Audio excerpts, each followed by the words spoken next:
So, first off, Jeff, thanks for calling and telling me about the both the Zen and the ancient day, and also the Mahasi. And what I would like to introduce to you is that they're the same teaching, but that one goes into more detail and the other one just gets to the point. It's like an Aesop fable. Do we put a lot of detail in before we get to the point? Well, Zen just goes right to the point, to where the Theravada has a long, meandering story about it. Yeah, I'm But, starting to realize that. well, that long, meandering story actually has quite a lot of value because it puts it into context so that when one, let us say, gets to the point that they are shoved off of the ledge by their teacher into the abyss called teaching, that you really got to know what you're talking about. And so, learning all of those things. But basically, what it boils down to is just one little thing. The Buddha teaches just one little thing, and that's all there is to it. And that is, you probably heard the phrase dukkha, dukkha nirodha. Have you heard that phrase? Yes. Okay. Now, normally we translate the word dukkha as suffering. But you and I both right now can look at you and see you're not suffering. Well, sometimes. But basically what you are saying, are willing to admit, is that you're dissatisfied with things and dissatisfied often. Yes. Okay, well, that's a better, much better word as translation. You see, most of the Western Buddhism relies upon uh, the Western translations that started through the Polytext Society back in the 1880s with I.B. Honer and Riles Davies and Christopher, Christmas Humphreys and that kind of old crowd. And then they did the lexicons, and now all of the modern translators use the lexicons that were set up 100 years ago or more. And that those of us who actually finally figure out what the Buddha actually was on about and want to start using the right words, we're already in the habit of using the wrong words, like mindfulness and concentration and monk, nun, bowl, temple, suffering. That whole vocabulary is not really useful. But these are mostly Christian words, and so the word dukkha is translated as the word suffering, and nobody's suffering. Not until we're nailed up on a tree or something, then we can suffer. And that's what, I don't know why they decided to use that word, but it certainly does, and put Buddha up in there, that crowd with Jesus, way up in the air. It would be much better for you to think of the Buddha as just a big burly dude who sat around howling with laughter all the time,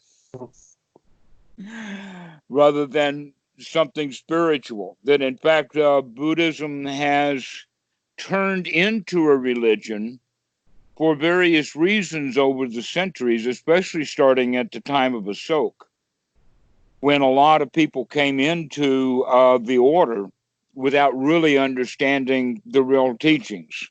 That because it became state-sponsored religion, that so many new people joined that the old original teachers were overwhelmed, and so the new students started teaching themselves. And this is what then became the Buddhist religion.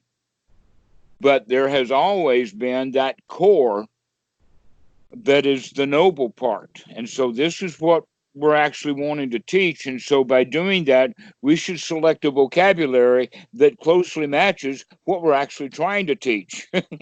And so when I catch myself using the word mindfulness or using the word suffering, I have to say, nope, that's not the best translation. So that's basically what it is all about, is can we identify those times when we are in a state of dissatisfaction and then turn that around so that we get ourselves into a state of satisfaction and then maintain it. Now, that's about as simple of an explanation as could be possibly said. The Buddha got it down to just 3 words: dukkha, dukkha, nirodha. I like the phrase, don't worry, be happy. It's the same thing. The other way of looking at it that some student came up with is get happy, stay happy. And so that's his. And so it's really a mental exercise. It's learning how to clean the junk out of the mind. And Zazen talks about it in the sense of just sitting. Well, that's all they want you to do. Just sit. That's all you have to do because there's nothing there. And so they've told you the whole show. It's just that they don't give you any details Yeah, on how to the, arrive at the that. longer path a little bit extra. And it's also what we're talking about is very much like what the Mahasi has when they start with rising, falling, touching, and sitting. And then they talk about noting. Well, basically, what we're really talking about here is let's start noting that dissatisfaction in whatever forms that it comes in so that we can take note of it. Because if we take note of it, then we can do something about it. So, in one regard, I hear this happening. In fact, I've got some, let us say, students who have been online now for more than 3 years, and this seems to be a wall that fairly advanced meditators come into, but it's the very first problem that we have anyway. And that is the way that it's expressed by the advanced meditator is look how long that I have been meditating, that I have been an advanced student. I've gotten so much out of it. Why do I have to keep doing it again? So let me give you another example of just that. Let us say that the dude's got a really natty old beard and he's decided to shave. And now that it took all of the work that it took to shave, and he's clean shaven and looks handsome and everybody is smiling at him and all of that, now he's frustrated because he's got to shave again. And he's got to shave again. That the old beard keeps growing back. But the good news is that, yeah, but now you know how to shave. But you have to do the shaving again, and the next time that you do it, it's not so much effort. The first time it takes to shave, it takes a lot of work. Well, the recognizing that we need a shave and then not giving ourselves a shave is what people refer to in Buddhism as choiceless awareness. I'm aware that that old scruffy beard is there, it itches and it's dirty, but I'm not going to shave. Another example is, well, I have meditated myself right to the middle of this road. This is a really nice modern highway of eightfold path I've given myself. And now I see that big old truck bearing down on me, and I say, this is my road. I should not have to stand out of the way of that truck. And so I stand there and get run over. In this regard, what is that big truck? It's dissatisfaction in some form. When it comes, the right thing to do is just stand out of the way, even though standing out of the way takes some effort. But most people want to behave like Popeye and try to slam the truck. rather than standing out of its way. And so with the noting technique of Mahasi, many people get into too much noting. In other words, the note that they're taking becomes the issue. An example of doing that would be, I use the word witness. Mm-hmm. And you know that the witness has two jobs. The first job is that he saw what happened. The second job is now he's got to tell a story about it. All right. So that's the problem for the Westerner that is lost in the translation from the Burmese. So when U Pandita says to note, he's not talking about the noting that we think of as like taking note of it, notepads, post-it notes, that kind of stuff, which means that now we're putting a lot of effort into it, or we're going and being on the stand for that witness. But rather the noting that needs to be done is the waking up. That's the sati. You've heard of satipatthana and anapanasati, and so you know that word. It's also one of the items on the Eightfold Noble Path. It's also one of the 7 factors of enlightenment. It's also the outcome of one of the bases of power. So sati is all over the place. That's the point to start. That's the one that's the most important skill to be developed.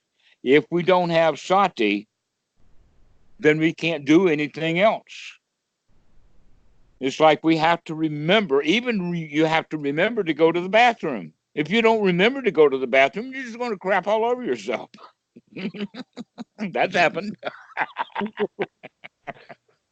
And so that's what sati is that we have to remember.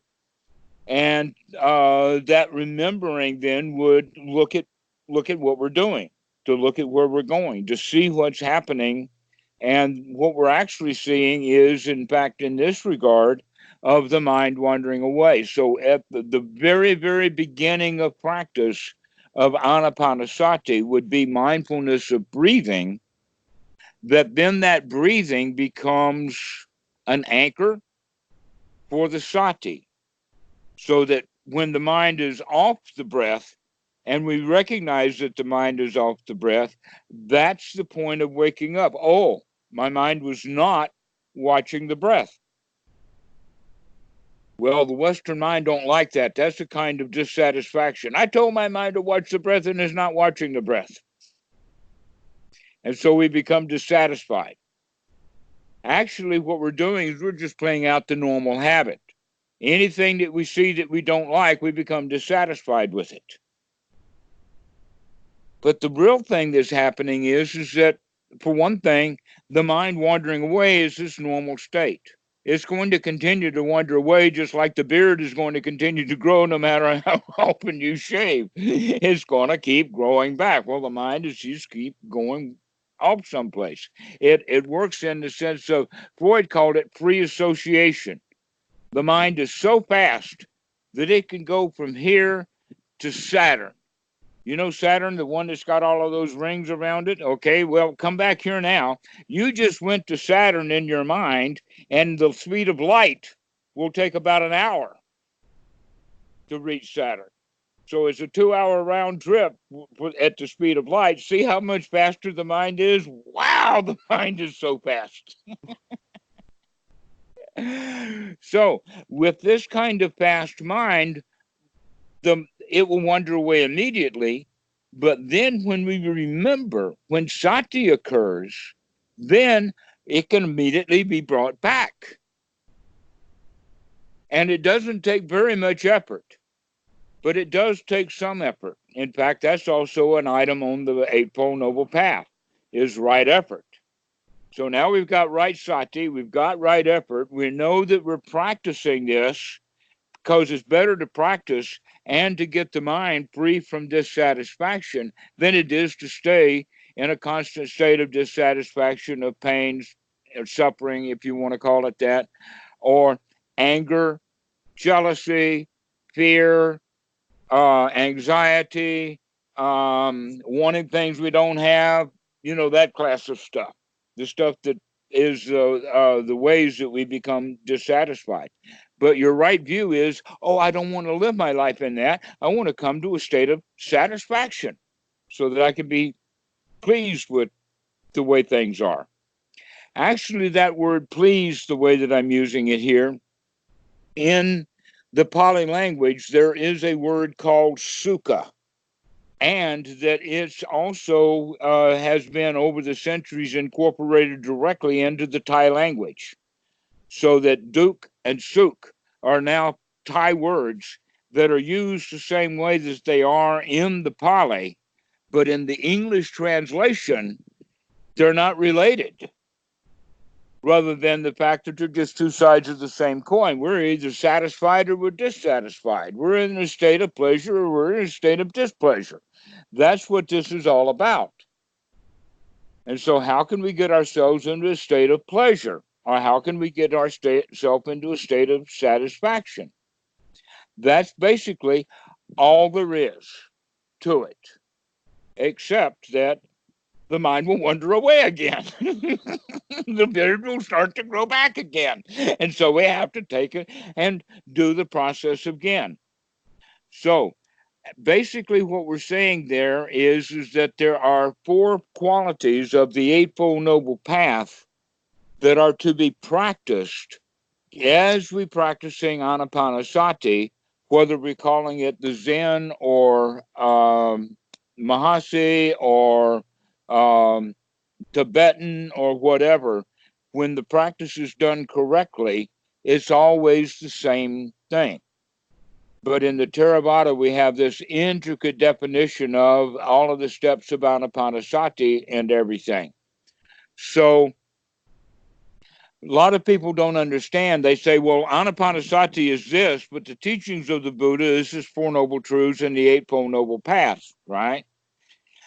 Actually, what I'm showing you, no, they're the same thing. That you cannot practice Anapanasati without the Eightfold Noble Path, and the Eightfold Noble Path is the fulfillment from Anapanasati. That in fact, in the Anapanasati Sutta, it starts off with a long talk about who is here.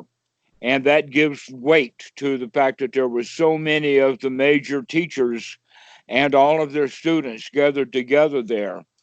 So that when the Buddha is teaching this sutta for Anapanasati, it has that kind of weight. It's not just somebody came up and asked him a question off the cuff. This is the core teaching.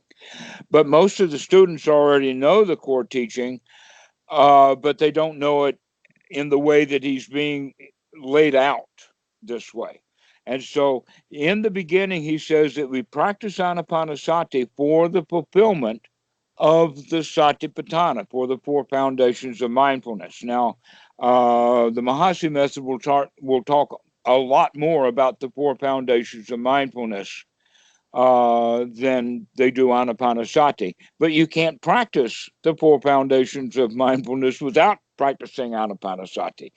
And by practicing then the fulfillment of the four foundations of mindfulness, that then leads to the fulfillment of the Four Noble Truths and the Eightfold Noble Path.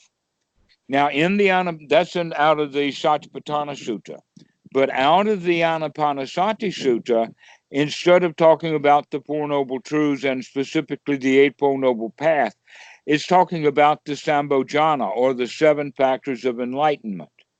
But if you compare them, you'll see exactly that the first four of the seven factors of enlightenment are, in fact, the first four items that the Buddha addresses on the Eightfold Noble Path. It's just that when they're factors of enlightenment, they're unremitting. They keep coming back and coming back and coming back and coming back. So it's like being able to shave twice a day, so that you don't ever feel much stubble at all. You just keep coming back. And so that's when it becomes an enlightenment factor, is when there's no 5 o'clock shadow, because we keep cutting that a very quick shave and done.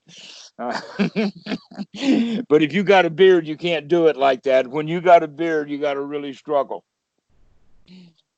All right. So this is the way that we're practicing is we're starting with the Eightfold Noble Path of right view, right sati, right effort.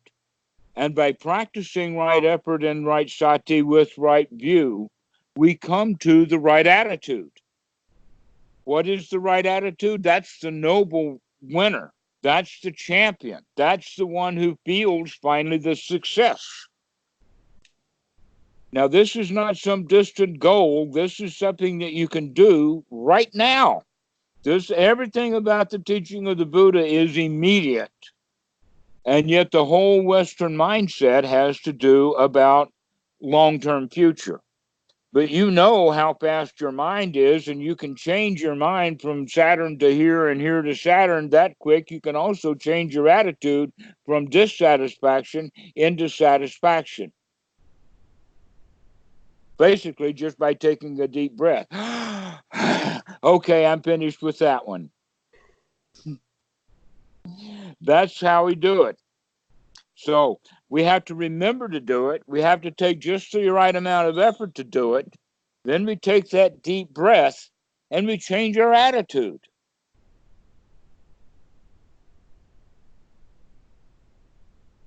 Now we're getting very close to the Zen definition. That's very, very shorthand way of saying it. And that Goenka has the whole thing wrapped up in also just 4 words. Never mind, start again. What is that never mind? Oh, never mind that I see now that I'm dissatisfied. I'm going to start again in dissatisfaction.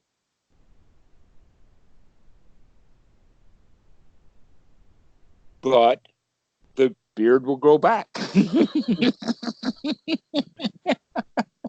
And so we have to remember to keep it shaved. Or that if even if we own the road, that does not mean that we can't keep all the traffic off of it. And so this is where many students think, oh, well, eventually there won't be any traffic, or eventually the beard won't grow, or eventually the mind won't wander away. But that's not the nature of the mind. The mind is fast, and it can move here to there. The question is, are you going to keep bringing it back to where you want it to be, or are you going to let it wander into dissatisfaction? Because we've been trained our whole lives to be dissatisfied. Yes. Go to first grade. Learn your ABCs. Why? Why should I go to first grade? Why do I have to clean my room, Daddy? The answer is because I told you so. So we treat our children like dumb animals. This is, in fact, one of the lower realms of doing what we're supposed to do, going along to getting along. But 2 things occur. One, we're doing what we're doing not because we know that we should do it. In other words, we don't see the carrot. That what we see is the stick instead. That if I don't do it, there'll be some punishment. But we don't see the reward. The second one, which is even most important, is and we don't get the reward. That donkey never gets that carrot that's dangled out in front of him. Did you know that's part of the trip? He doesn't get it.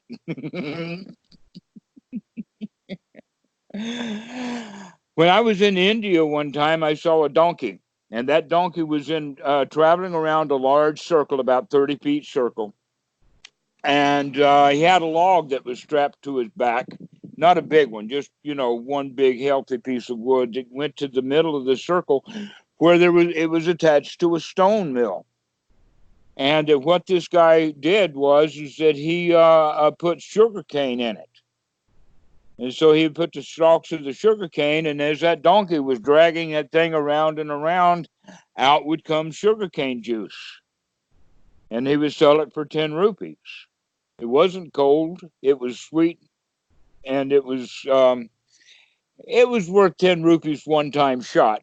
But that was what his living was. But guess what? The donkey did not ever get any sugarcane juice. He didn't get the juice. The mule who plows the field does not get the harvest off of that field. If the horse or whatever had not plowed that field, then he could have used it as pasture. So in fact, the horse is harming himself by out there plowing that field. Isn't that interesting? Well, that's exactly what you're doing now if you still got a job. If you're still working, you're that mule that is serving business and you're not getting the reward 100% of what you do. That's that's uh, that's the line. Now you say, well, wait a minute. If I'm an entrepreneur or if I'm really wealthy, no, the answer is that even very wealthy people are not happy. They're not satisfied. They still feel insecure. They still feel competitive. They still feel like they've got to do what they've got to do, even though getting all of that money didn't get them the reward of happiness. And so you've got now an entire society of people who are miserable, stepping on each other, harming each other, all to get something that they never get. But the Buddha's got a method, you see. And that is, let's go find out what it is that we actually want and then go get that absolutely directly. Do not pass go. Do not collect $200. Do not go out and get that job in order to get that paycheck, in order to feel good about that paycheck. Just feel good right now. Back to the teaching of the Buddha. Don't worry. Be happy. Or as he said it, dukkha, dukkha nirodha. All you have to do is remember, oh, I am dissatisfied right now. Therefore, I'm going to take a deep breath and become satisfied.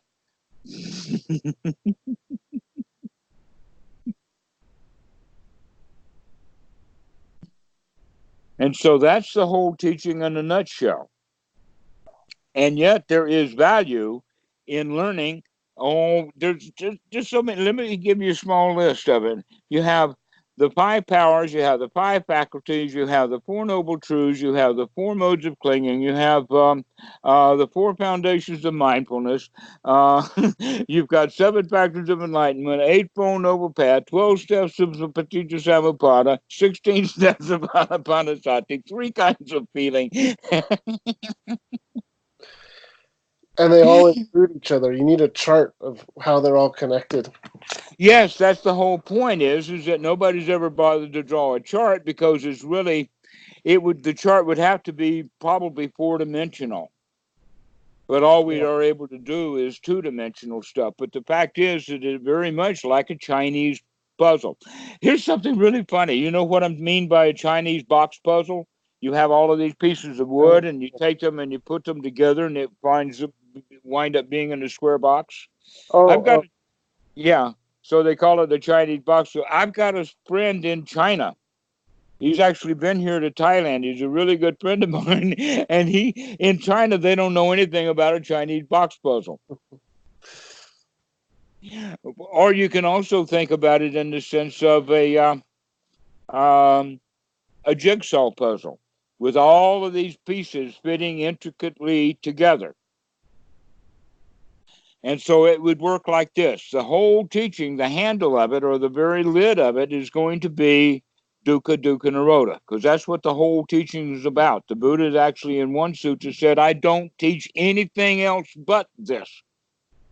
Both now and before, I teach only one thing, and that is dukkha, dukkha, nirodha. Well, immediately you can see that those two things break immediately into the Four Noble Truths. On the dukkha side, you have this is suffering and this is the cause of suffering. And then on the dukkha nirodha side, you have number three is this is what it's like to be free from suffering, and this is the way that we're going to do it. Ta-da!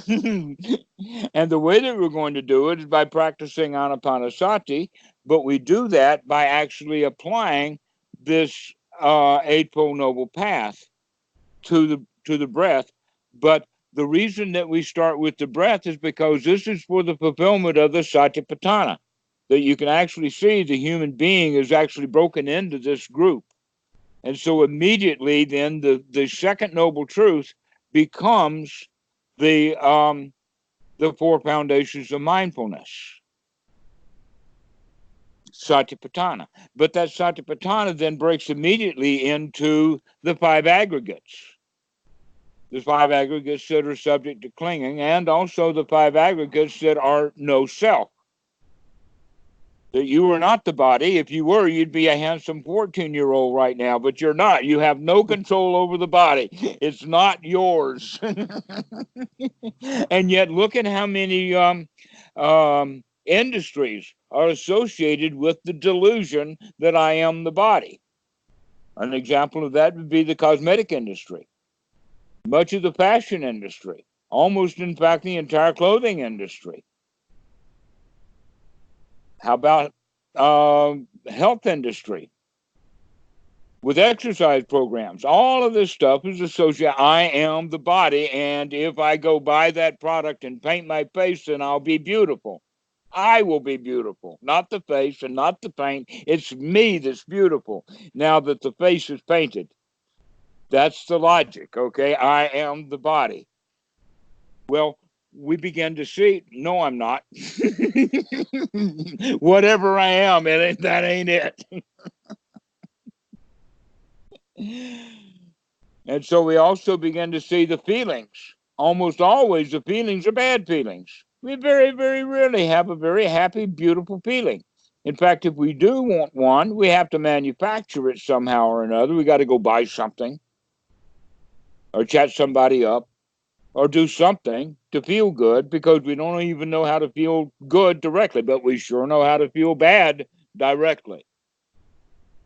So that's really funny then. We think that we are our feelings, but you are not feeling the way you want to feel, so how could they be you? And so we are not our feelings.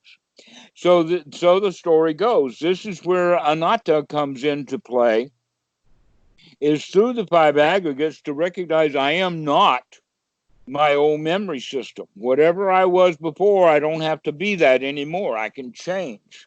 I am not defined by my past, nor by providence, nor by destiny. That I do have free will. I know I have free will. God made me have free will. So the story goes. Actually, there is no such thing as free will, but there is expensive will. The will that we have is actually destined, but with right effort, we can break our destiny so that you can feel free. You can have your own will, and your will would then you would will yourself to be happy and successful. Not by the world standards, but by your own. Isn't that marvelous? So this is actually a very simple teaching the Buddha has. But we go ahead. Oh, I just struggle with what is, with a lot of it, but what is right effort? I'm really having trouble with how much effort is right effort. I The feel like least amount of possible to get the job done. Just enough effort to get out of the way. You don't have to stop the traffic. You just have to stand out of the way. Yeah. I feel like I go back and forth between trying to relax the effort, at which point I'll kind of drift off or not practice enough, to holding on really tightly to it and going the other direction where it just becomes tense, or it's too stressful, I don't want to practice at all. And I don't know how to get to just practice a certain number of hours a day, or pay this much attention to bring your mind back to the breath. Even if I'm already sitting, even if everything's going great, how much effort to put into bringing the mind back each time versus letting it kind of drift along has been difficult. Guess what? That balance is also the way of talking about the middle path. The most important quality of the middle path is not too much effort and not too little effort.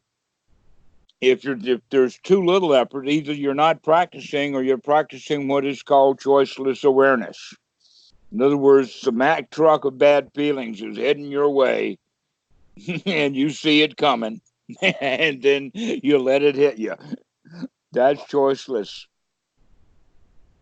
Or the other side of the coin is like Popeye, is when you see that Mack truck coming, you're going to put your hand out and you're going to stop it, or you're going to punch it, or whatever like that.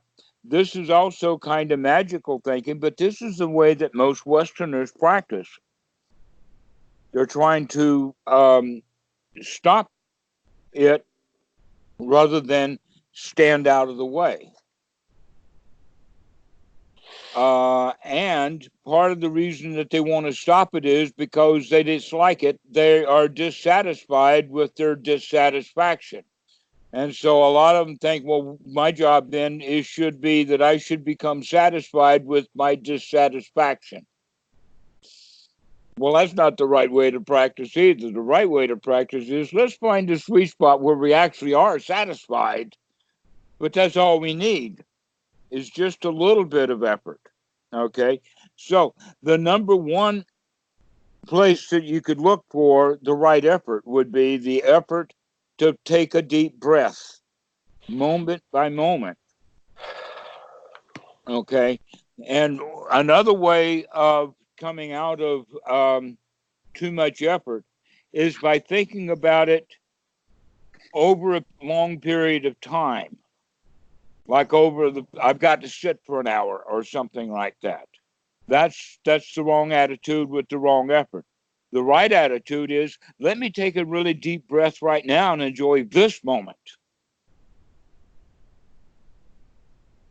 So we cut it very short. We cut it right into a very tiny little time frame so that the only effort that we need to give right now is the effort that it takes to come out of dissatisfaction right now. Trusting that if I can do it right now, I can do it again someday. And the more often I do it, the more times that we do that, then the confidence will grow. The Pali word for it is shraddha. The confidence will grow to the point that no matter how obstructed the mind gets, no matter how frequently it goes wandering away into a certain cesspool, I can see that, I can find it, I can grab it up, and I can pull it out, and I can come back and start again. Or another way of thinking that it doesn't matter how fast that beard is growing or how gnarly the hair is. My razor is sharp enough, and if I remember to shave often enough, it won't be a problem at all. But that takes confidence. That's going to take a number of shaves. Yeah. Yeah, before we get to the point of, well, not only that, but now we like it. Oh, this is nice.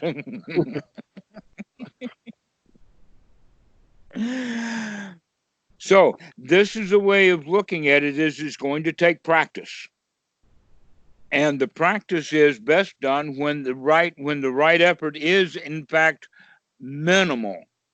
So that when it becomes that aspect of the Eightfold Noble Path becomes an enlightenment factor, part of the Sambhojana, now it's referred to as energy.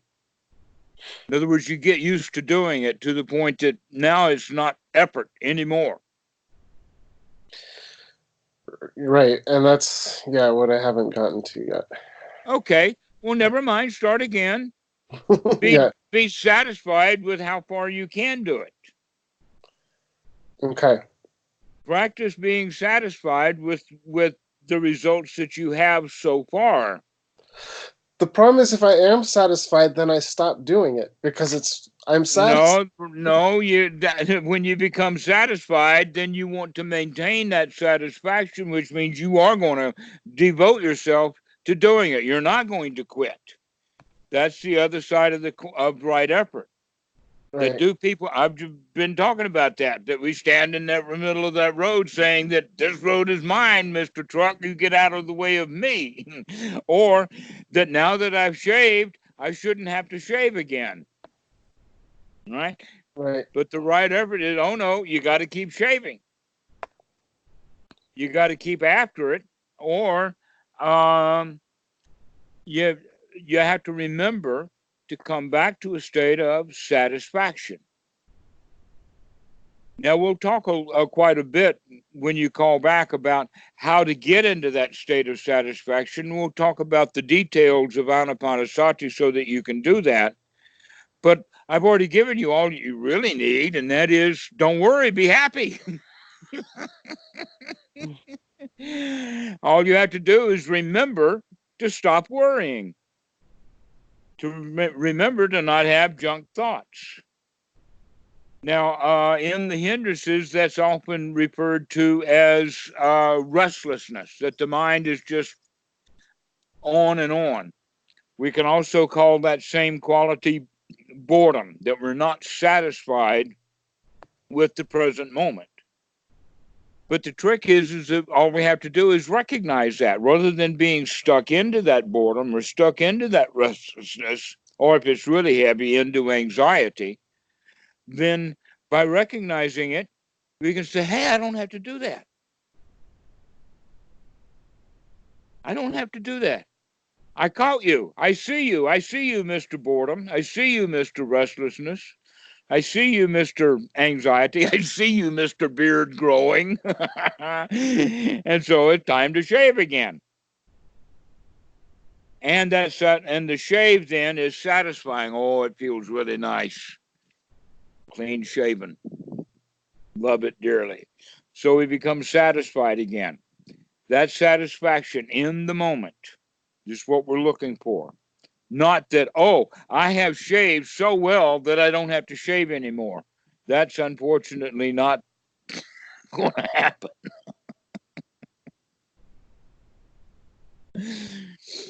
Or even more ridiculous one is, now that I've had such a good bath, I don't need another one. Oh no. Just like in the kitchen, we on a regular basis have to take the trash out. So too, on a regular basis, we have to take the trash out of the mind. And so let me give you that encouragement that you're going to have to keep doing it, but it's going to be fun and curious and interesting, and you're going to enjoy doing it, but you got to keep doing it. And if you don't enjoy doing it, then you're actually not even doing it right. I do enjoy it. I feel like I don't have the endurance to go through the whole day doing Well, it. nobody does. You're putting too much pressure on yourself. I would never say, can you do it all day long? But I will say, when you remember, whenever you remember. So you're putting pressure of the future in there. And the pressure of that future keeps you dissatisfied with this present moment. But the breath that you're taking in this present moment is wonderful. This is a good one. So here's that Mack truck coming. Oh, can I do this all day long? That's that Mack truck. Or that's the growing beard back, is those thoughts about the past and the future. These are junk thoughts.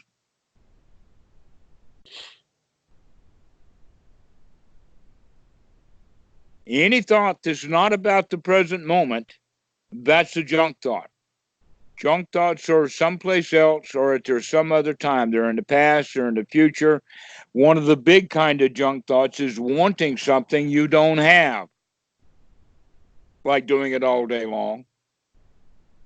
But that's not so bad. The real one that's really that hangs them up, is I want to be enlightened. Yeah. That's suffering, to want something they don't have. But if they could come to the point of saying, hey, this is so nice, I don't even want enlightenment. This is great stuff right now. Whatever it is, enlightenment is, I don't even know what it is. But I know that right now is good. But let's compare those two for just a second. Here we are in a state of satisfaction. Absolute, things are marvelous right now. And I'm accepting that. And then enlightenment comes by, but I'm such in a state of satisfaction, I don't want it. I'm satisfied without it. Now let's look at it from the other angle, and that is, I'm enlightened. And I'm going to get even more enlightened. Which means I'm not really satisfied with the enlightenment that I've got now.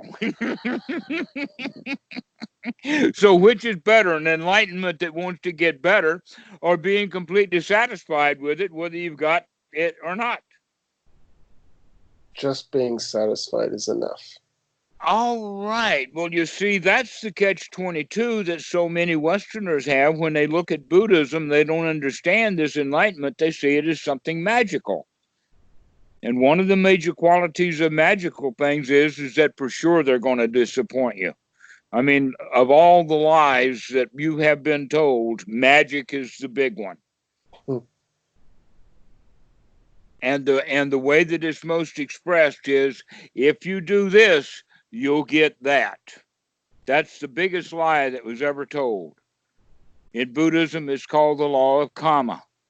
You do good, you'll get good results. You do bad, you'll get bad results. And the thief will tell you, I haven't gotten caught. I did bad and I got really good results. And then the thief dies and everybody is so angry at him. He died and he never got caught. He never had to pay it back. He was the king of the hill and he died happy. And he was the biggest thief in town. So they said, well, wait a minute. He's going to get his someday. We're going to have a place called hell for him to go. And so you see, the magic continues. But the reality is, this present moment, I can enjoy this present moment. I don't have to worry about the future. I don't have to worry about doing this all day long or becoming enlightened or becoming anything at all. The job is right now. And it's a little job, but it's a job. And that is to be happy right now. To be satisfied right now. Take a deep breath and, this is good.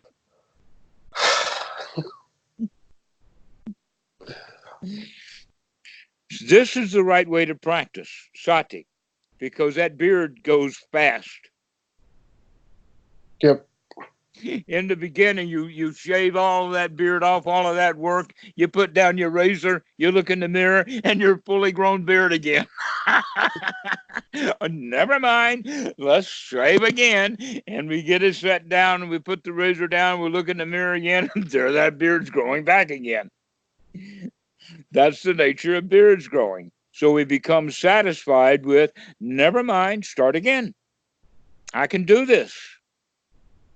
And over time, the beard begins to not grow so much. But it will never stop. We'll always have to be mindful. And so whatever sitting postures or anything that you do, until you call me again, and I would recommend for you maybe 3-4 days, and then call again. But between now and then, practice 100% on this sati. Remember to take a deep breath and be satisfied as best you can. Okay. And you just practice that over. Sati steps, or just the breath. That's it. Just step one. We'll talk about how to do the breathing next time. Okay. Right now, but the important point that I will tell you about the breath is make sure that it's a big, deep breath. That's all you have to do. Later, we'll give you more kinds of breathing and more toys to play with. Okay. But we can think of the breath as a toy that needs to be played with. So remember to play with the breath. Okay. In a very satisfying way. Okay, I will go practice. Thank you very much. Great. We'll see you in the next few days. Yes, I will call you soon. Thank you. Uh huh. Bye. Bye bye.